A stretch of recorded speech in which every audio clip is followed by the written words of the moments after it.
បងប្អូនរួមជាតិជាទីមេត្រីថ្ងៃនេះនាទីប្រវត្តិសាស្ត្រខ្មែរនឹងជម្រាបជូនជាបន្តនៅប្រវត្តិកម្ពុជាសម័យអង្គររុងរឿងដែលមានរយៈកាល5សតវត្សពីគ្រិស្តសករាជ802ដល់គ្រិស្តសករាជ1340គឺចាប់ពីរាជព្រះបាទជ័យវរ្ម័នទី2ដល់រាជព្រះបាទជ័យវរ្ម័នបរមេស្វរៈត្រសក់ផ្អែមបាទជាបឋមនេះសូមបងប្អូនជ្រាបអំពីព្រឹត្តិការណ៍ផ្សេងៗដែលកើតមានជុំវិញនគរកម្ពុជាជាមុនសិនតើក្នុងរយៈកាលដំណាលគ្នានោះនៅអាស៊ីអាគ្នេយ៍មានវត្តមានអ្វីខ្លះឯកសារព្រឹត្តិការណ៍ក្នុងលោកបង្ហាញថាវគ្គដើមនៃសម័យអង្គរផ្ដើមឡើងពីគ្រិស្តសករាជ802ក្នុងរាជព្រះបាទជ័យវរ្ម័នទី2ដែលព្រះអង្គរៀបចំព្រះរាជកិច្ចតាមទំនៀមទេវរាជគ្រិស្តសករាជ849រាជាណាចក្រភូមាក៏ឧបដឹកឡើងជានគរមួយនៅប៉ាហ្គងគ្រិស្តសករាជ860កងទ័ពចិននៅណានចាវលុកលុយទីតាំងវៀតណាមនៅតាមដែនដីសណ្ដនៃទន្លេលឿងគ្រិស្តសករាជ889រាជព្រះបាទយសោវរ្ម័នទី1នៅកម្ពុជាព្រះអង្គផ្ដើមសាងប្រាសាទនៅតំបន់អង្គរមុនគេតាមលទ្ធិព្រហ្មញ្ញសាសនាដ៏មានបារាយទឹកជាប្រយោជន៍យ៉ាងពិសិដ្ឋលើសលប់សម្រាប់នគរកម្ពុជាចុងសតវត្សទី9នៅប្រទេសឥណ្ឌារាជវង្សបលវៈនៅទក្ខិណាបទដាច់រាជផុតទៅរាជវង្សចលៈក៏ផ្ដើមសាងរាជធានីធនជាបុរីជាបន្តគ្រិស្តសករាជ936រាជវង្សជីងឬរាជវង្សស្ដេចឆេងដំណរក្រោយបន្តរាជនៅនិវេសនៈខៃហ្វុងក្នុងប្រទេសចិនគ្រិស្តសករាជ939វៀតណាមបានទទួលឯករាជ្យរួចផុតពីការលុកលុយនៃកងទ័ពហាន់គ្រិស្តសករាជ944នៅកម្ពុជាចម្បាំងរាំងជលខ្មែរចាមក៏ផ្ដើមឡើងកក្រឹកកក្រែងក្នុងរាជព្រះបាទរាជេន្ទ្រវរ្ម័នទី1គ្រិស្តសករាជ1010នៅប្រទេសចិនរាជវង្សលីស្ដេចខាងត្បូងដណ្ដើមបានស្រុកខៃហ្វុងនិងរង្គោះរង្គើទីតាំងវៀតណាមសាជាថ្មីគ្រិស្តសករាជ1021នៅឥណ្ឌាខាងត្បូងព្រះបាទរាជាន្ទ្រមហារាជក្នុងព្រះរាជវង្សចលៈកំពុងវាតទីតាមឆ្នេរសមុទ្រខាងកើតនៃប្រទេសឥណ្ឌារហូតដល់តំបន់បឹងហ្គាល់និងលុកលុយតាមដងទន្លេគង្គា5ឆ្នាំបន្ទាប់ព្រះអង្គក៏ចេញទ័ពជើងទឹកវាយត្រួតត្រាទាំងនគរស្រីវិជ័យឬនគរជ្វាត្រួតត្រាទាំងអាស៊ីអាគ្នេយ៍ផងគ្រិស្តសករាជ1044ព្រះបាទអនុរដ្ឋនៃនគរភូមាក៏ប្រកបជាស្ដានុភាពវាយបង្ក្រាបទីតាំងនៃប្រជាជនមនដណ្ដើមបានទាំងរាជធានីរបស់មនដាក់ជាចំណុះគ្រិស្តសករាជ1090អ្នកប្រាជ្ញចិនបង្កើតបានត្រីវិស័យមុនគេដ៏ជាឧបករណ៍បង្ហាញទិសយ៉ាងសំខាន់សម្រាប់ប្រើការក្នុងនាវាមហាសមុទ្រគ្រិស្តសករាជ1113នៅកម្ពុជាព្រះបាទសូរ្យវរ្ម័នទី2ប្រកបនៅជាស្ដានុភាពវាតទឹកដីនៅភាគខាងជើងពីលើដែនសៀមរហូតដល់ទឹកដីនៃនគរភូមានិងនៅភាគខាងត្បូងរហូតដល់ឧបទ្វីបម៉ាឡាយូគ្រិស្តសករាជ1127កងទ័ពរាជការឆេងវាយរុញច្រានរាជវង្សមហាសុងឲ្យចុះចេញពីខៃហ្វុងថយមកភាគខាងត្បូងវិញគ្រិស្តសករាជ1177នៅកម្ពុជាកងទ័ពចាមវាយបែកទីក្រុងអង្គរក្នុងរាជព្រះបាទត្រីភូវនាទិត្យវរ្ម័នគ្រិស្តសករាជ1181ព្រះបាទជ័យវរ្ម័នទី7ដោះរាជរួចផុតពីកណ្ដាប់ដៃចាមប្រកបនៅកិត្តិស័ព្ទរន្ទឺខ្ទរខ្ទារៀបចំរាជាធិបតេយ្យភាពនៅទីក្រុងអង្គរសាជាថ្មីតាមលទ្ធិពុទ្ធសាសនាមហាយានដោយបានបង្កើតនៅមូលស្ថាបនៈជាកុសលជាច្រើនកន្លែងមានមន្ទីរអរូបនិងដំណាក់ទេវតាដ៏ច្រើនកន្លែងដែលមានសេះសល់ដានជាសក្ខីភាពរហូតដល់ដែនដីភូមាបច្ចុប្បន្នប្រវត្តិសាស្ត្រខ្មែរបងប្អូនរួមជាតិនិងប្រិយមិត្តជាទីមេត្រីត្រង់នេះ ខ្ញុំបាទសូមអភ័យទោសជាមុនដោយហេតុថាឯកសារវែងអន្លាយពេកខ្ញុំបាទសូមជម្រាបជូនដោយសង្ខេបក្នុងវគ្គខ្លះនិងជម្រាបជូនជាពិស្ដារចំពោះតែប្រវត្តិណាដែលប្រជាជនខ្មែរយើងគួរដឹងឧទាហរណ៍ដូចជារាជព្រះបាទជ័យវរ្ម័នទី2ដែលបងប្អូនបានជ្រាបរួចមកហើយនិងបន្តទៅទៀតខ្ញុំបាទនឹងជម្រាបជូនជាពិស្ដារអំពីរាជព្រះបាទជ័យវរ្ម័នទី7ហើយទីបញ្ចប់នឹងជម្រាបជូននៅវគ្គព្រះបាទជ័យវរ្ម័នទី8ដែលជាវគ្គបញ្ចប់នៃសម័យអង្គររុងរឿងរួមនឹងឯកសារមើលជាវអ្នកដីកាទូតចិនជីវតាក្វាន់រួមជាមួយផងដូច្នេះក្នុងរយៈនេះសូមបងប្អូនរីករាយអារម្មណ៍ជាមួយនឹងប្រវត្តិសាស្ត្រខ្មែរសម័យអង្គរដោយសង្ខេបដូចតទៅនេះ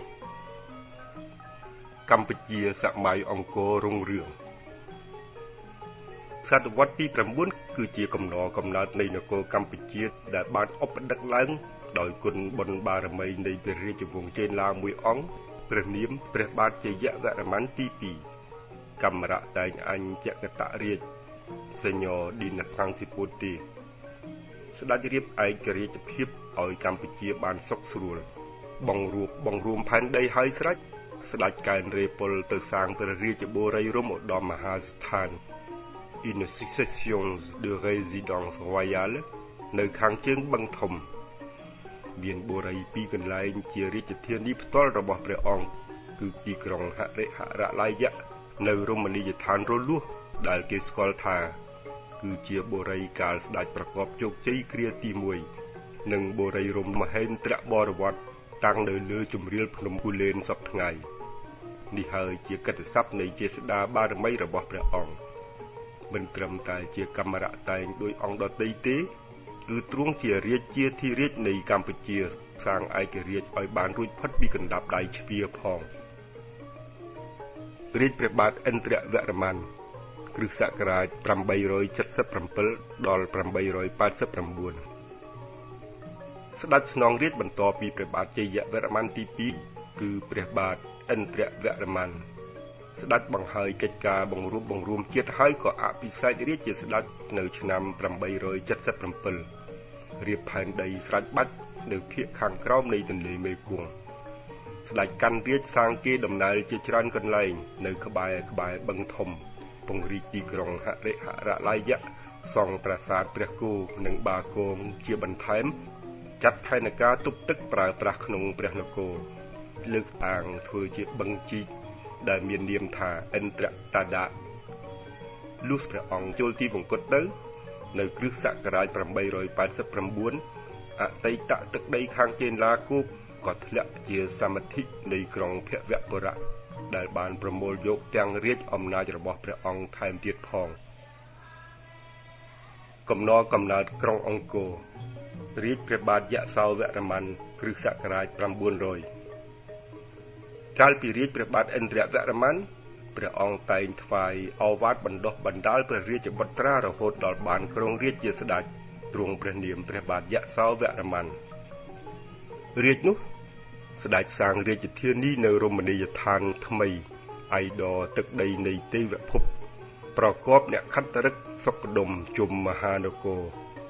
ស្ដេចសម្រេចបានជារមណីយដ្ឋានអង្គរទើបបានជាក្រុងនេះមាននាមដូចគោរមនាមរបស់ព្រះអង្គដែរគឺយសោធបរៈតាំងបូរីលើភ្នំបាខែងដែលព្រះអង្គសាងជាព្រះរាជនិវេសនៈប្រាសាទក្នុងរជ្ជកាលដ៏ខ្លីទ្រង់សោយទីវង្គតទៅនៅគ្រិស្តសករាជ900ព្រះបាទយសោវរ្ម័នបានសម្រេចរាជកិច្ចសំខាន់ទុកជាគេប្រចាំក្រុងអង្គរស្ដេចលើកសើនធ្វើទំនប់ជុំវិញបឹងជីកមួយកន្លែងនៅបារាយណ៍ខាងកើតប្រមាណជា2គីឡូម៉ែត្រទៅ7គីឡូម៉ែត្រស្ដេចលើកមាគ៌ាភ្ជាប់ពីបាខែងឆ្ពោះទៅក្រុងហរិហរឡាយៈដ៏ជាអាចនៃផ្លូវថ្នល់ដែលរាលដាលបន្តិចម្ដងទូទាំងនគរក្រោយពេលទីវង្គតរបស់ព្រះអង្គភាពអន្តការក៏បិទបាំងបាត់សាវតាខ្មែររហូតដល់រាជព្រះអនុជមួយអង្គនៃព្រះសពអង្គនោះបានឡើងបន្តរាជនៅគ្រិស្តសករាជ921ដែលមានព្រះនាមថាជ័យវរ្ម័នទី4ស្ដេចចេញសាងបូរីមួយទៀតនៅរមណីយដ្ឋានកោះកែ ប្រាសាទដ៏ធំស្កឹមស្កៃគួរឲ្យស្ញប់ស្ញែងនៅកោះកែបង្ហាញឲ្យយើងសន្និដ្ឋានបាននៅឫទ្ធារាជាធិបតេយ្យដ៏ឧត្តមឧត្តមរបស់ព្រះអង្គក៏ប៉ុន្តែក្រោយពេលទីវង្គតនិងនៅថ្ងៃមួយនៃរជ្ជកាលបុត្រារបស់ព្រះអង្គរាជធានីខ្មែរក៏រើពីកោះកែចេញមកវិញដល់គ្រិស្តសករាជ944ព្រះបាទរាជេន្ទ្រវរ្ម័នជាភក្នីយោឬក្មួយរបស់ព្រះបាទយសោវរ្ម័នឡើងកាន់រាជជាបន្តស្ដេចទ្រង់វិតកៈឥតស្រាកស្រានតាំងពីរាជព្រះបាទយសោវរ្ម័នមកទល់នឹងរាជព្រះអង្គស្ដេចលើកដាក់រៀបចំក្រុងអង្គរធំសាជាថ្មីដ៏ជាវគ្គចុងក្រោយនៃសាវតាកម្ពុជាត្បិតពីនោះមកស្ដេចបែរជាសពព្រះហឫទ័យនិងគេដំណើរនៅរាជបុរីភវពុរៈខាងអតីតចេនឡាគោកទៅវិញក្នុងរជ្ជកាលព្រះបាទរាជេន្ទ្រវរ្ម័នគ្រិស្តសករាជ944ដល់968ឥទ្ធិពលដ៏ខ្លាំងក្លានៃពួកបាគូក្នុងវណ្ណៈព្រាហ្មណ៍កំពុងរំជើបរំជួលលូតលាស់ក្នុងរាជជាមួយនឹងឥទ្ធិពលនេះស្ដេចបានបណ្ដុះបណ្ដាលឲ្យមានសំណង់ប្រាសាទផ្សេងនិងមួយផ្នែកទៀតស្ដេចរៀបចំតែងតាំងរបបនាម៉ឺនមន្ត្រីទៅតាមនោះផងនៅចុងរាជមានរាជមហាមន្ត្រីម្នាក់ក្នុងរាជវង្សនាមយច្ចនៈវីរហៈបានចាត់ចែងសាងប្រាសាទរចនាយ៉ាងវិចិត្រមួយគឺប្រាសាទបន្ទាយស្រីដ៏ជាកម្មសិទ្ធិបង្ហាញនៅអតីតកាលរុងរឿងចិញ្ចាចចិញ្ចែងកន្លងមកមួយឆ្នាំបន្ទាប់នោះព្រះបាទរាជេន្ទ្រវរ្ម័នសោយទីមង្គតទៅសល់នៅព្រះបុត្រាវ័យក្មេងមួយអង្គឡើងស្នងរាជជាបន្តព្រះនាមព្រះបាទជ័យវរ្ម័នទី5រាជនោះយច្ចនៈវីរហៈមហាមន្ត្រីទទួលអាសាព្រះរាជការលុះត្រាតែព្រះបាទជ័យវរ្ម័នទី5ល្មមក្តាប់រាជបានសពគ្រប់ក៏ទ្រង់នៅតែទទួលឱវាទពីព្រះមហាឧបរាជរូបនេះដែរដូចមានសេចក្តីក្នុងសីលាចារឹកនៅរាជនោះបានចែងថាឧបមាបីដូចព្រះវរៈបិតាជាទីពំលាក់នៃបុត្រជូតទឹកនេត្រាជ្រះផុតអំពីក្តីអំពលអំបាលមានcomme un père chéri de ses enfants sécher les larmes de ses sujets affligés សេចក្តីនេះទំនងជាស្តីអំពីកិច្ចការរាជបាលយ៉ាងវិសេសវិសាលមួយនៅចុងសតវត្សទី10គឺនៅគ្រិស្តសករាជ1100ព្រះបាទជ័យវរ្ម័នទី5សោយទីវង្គតទៅក្តីខ្សែមខ្សានក្នុងរាជក៏ចប់ទៅដែរត្បិតស្ដេចខត្តយរាជគ្មានត្រកូលស្នងបែរជាព្រះភក្នីយោជ្រែងរាជជាបន្តរង្គោះរង្គើគ្នារវាងភក្នីយោ2អង្គមួយអង្គគង់នៅក្រុងអង្គរមួយអង្គទៀតព្រះនាមសូរ្យវរ្ម័នទី1ក្រុងភាគខាងលិចនៃនគរប្រមាថការពៀនចេស្តាគ្នាជាច្រើនឆ្នាំគ្រិស្តសករាជ1010រាជព្រះបាទសូរ្យវរ្ម័នទី1ស្ដេចចូលតាំងរាជនៅក្នុងក្រុងអង្គរជាស្ដេចអង្គថ្មីកាន់លទ្ធិព្រះពុទ្ធសាសនាទោះជាយ៉ាងណាក៏នៅមានប្រារព្ធរាជសេវពិធីតាមទំនៀមមិនដែលដាច់កិត្តិស័ព្ទព្រះបាទសូរ្យវរ្ម័នទី1រន្ទឺខ្ទរខ្ទានៅចុងសតវត្សទី11ត្បិតក្រោយពេលទ្រង់ព្រះវិលាល័យទៅនៅគ្រិស្តសករាជ1050នៅមានព្រះរាជបុត្រា2អង្គទៀតចេញបន្តកិច្ចការព្រះរាជការដែលកាលនោះព្រះបាទសូរ្យវរ្ម័នទី1ទ្រង់ត្រេកត្រអាលវាទបារមីលើដែនដីភាគខាងលិចតាមដងទន្លេមេណាមក្នុងនគរស្ដេចដោះរាជ9ឆ្នាំសម្រាប់កិច្ចការហាម5បង្ក្រាបចម្បាំងបះបោរទាំងឡាយរហូតបានសានត្រានសីលាចារឹកជាច្រើននៅសម័យនោះចារៀបរាប់ពីការជួសជុលផ្ដួលក្បាច់ចម្លាក់ប្រាសាទនិងផ្ដួលរបបគ្រប់គ្រងផែនដីផងព្រោះសេដ្ឋកិច្ចខ្មែរកំពុងប្រែវក់វីទៅតាមលទ្ធិសាសនាទើបបណ្ដាលជាឧបទ្ទហេតុបែកបាក់ទឹកដីដើម្បីឃុំគ្រងទឹកចិត្តស្មោះត្រង់នៃនាម៉ឺនមន្ត្រីទាំងឡាយព្រះបាទសូរ្យវរ្ម័នក៏សែកពិធីគោទឹកសម្បត្តិដែលមានអត្ថបទសីលាចារទុកនៅត្រង់ខ្លោងទ្វារព្រះរាជវាំងជាសក្ខីភាពពិធីនេះមិនអាសាបងទេព្រោះគ្រប់កន្លែងនៃឧទាមបះបោគេសង្កេតឃើញថាត្រូវបាក់បបទៅវិញក្រោមដេចចាស់នៃបុត្រាច្បងមួយអង្គព្រះនាមឧត្តយាទិត្យវរ្ម័នដែលបានប្រឈមតទល់លុះត្រាសម្រាប់ជោគជ័យជាស្ថាពរកាលនោះ ពួកទៀមត្រូវបានបង្ក្រាបរៀបទៀបទៅវិញដោយព្រះពិជ័យសង្គ្រាមជាមេទ័ពទទួលអាសាធ្វើការថ្វាយព្រះបរមនាថរាជព្រះបាទឧទ្យាទិត្យវរ្ម័នគ្រិស្តសករាជ1066នៅរាជធានីអង្គរព្រះបាទឧទ្យាទិត្យវរ្ម័នបានសាងប្រាសាទបាពួននៅខាងលិចជីកបារាយនៅខាងកើតហើយនៅក្នុងបារាយនោះស្ដេចឲ្យសាងជាប្រាង្គមួយហៅថាប្រាសាទមេបុណ្យខាងកើតនៅគ្រិស្តសករាជ1066ទ្រង់ចូលទីបង្គត់ទៅរាជសម្បត្តិក៏ត្រូវផ្ទេរថ្វាយមកព្រះអនុជមួយអង្គព្រះនាមហរសវរ្ម័នរាជនោះនគរចុះខ្សោយដោយពួកឧទាមងើបឡើងតតាំងរីឯទ័ពចាមក៏កំពុងវាយខ្មែរគ្រប់កន្លែងព្រះបាទហរសវរ្ម័នទ្រង់មមាញឹកតយុទ្ធដោះស្រាយកិច្ចការព្រះនគរគ្រប់ហេតុការណ៍នៅចុងរាជសាវតាខ្មែរបាត់ដានងងឹតឈឹងស្ដេចអស់ព្រះជន្មទៅក៏គ្មានដំរីមកុដរាជបែរជាធ្លាក់មកព្រះបាទជ័យវរ្ម័នទី6ខ្សាត់ខាងដំណាក់មហិទ្ធបរៈទៅវិញរាជនោះស្ដេចទទួលពិធីអភិសេកពីព្រាហ្មណ៍ម្នាក់ឈ្មោះទិវាការៈបណ្ឌិតព្រះកិត្តិស័ព្ទនិងព្រះរាជឧបាយកលរបស់ព្រះអង្គរន្ទឺឡើងនៅចុងសតវត្សទី11និងដើមសតវត្សទី12ពីនោះមកព្រះបាទជ័យវរ្ម័នទី6សម្រេចព្រះទ័យដាក់រាជថ្វាយទៅព្រះអនុជមួយអង្គប៉ុន្តែព្រះរាជទាយាទអង្គនោះសុគតទៅមុនកំណត់ភេមតិរមង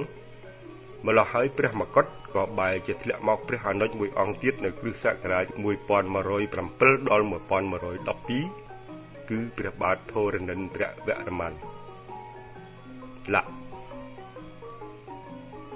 បងប្អូនរួមជាតិជាទីមេត្រីនេះគឺជាប្រវត្តិនៃកម្ពុជាសម័យអង្គររុងរឿងដែលខ្ញុំបាទជម្រាបជូនជាសង្ខេប